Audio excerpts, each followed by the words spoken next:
একটি দ্রুতগামী ট্রাকের ধাক্কায় স্ত্রী মারা যাওয়ার পর স্বামী সাহায্যের জন্য তল্লাশি করছিলেন, তবে তার আর্তনাদ যেন কারো কানে পৌঁছায়নি। অবশেষে বাধ্য হয়ে নিজের মোটরসাইকেলে স্ত্রীর মরদেহ বেঁধে রওনা হন ৩৫ বছর বয়সী সেই ব্যক্তি।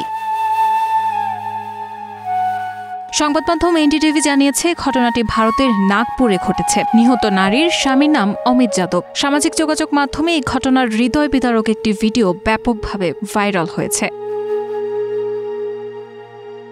ভিডিওতে দেখা যায় নাগপুর জবলপুর জাতীয় মহাসড়কে অমিত নিজের মোটরসাইকেলে বসিয়ে স্ত্রীকে নিয়ে যাচ্ছেন। পুলিশ ভিডিওটি ধারণ করেছিল এবং পরে ওই মোটরসাইকেলটিকে থামিয়েছে।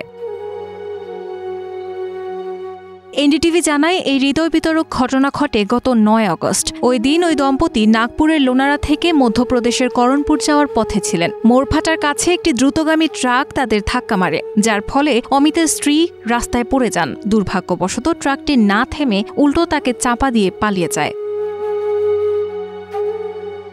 স্থানীয় কর্মকর্তাদের মতে, ওই নারীর স্বামী অমিত পথচারীদের কাছে সাহায্যের জন্য আর্তনাদ করেও কোনো সাড়া পাননি। সাহায্য না পেয়ে তিনি স্ত্রীর মরদেহ নিজের মোটরসাইকেলের সঙ্গে বেঁধে মধ্যপ্রদেশের তাদের গ্রামের উদ্দেশ্যে রওনা হন। কিছুক্ষণ পর পুলিশের একটি ভ্যান তাকে অনুসরণ করে রাস্তায় থামিয়ে সাহায্য করে।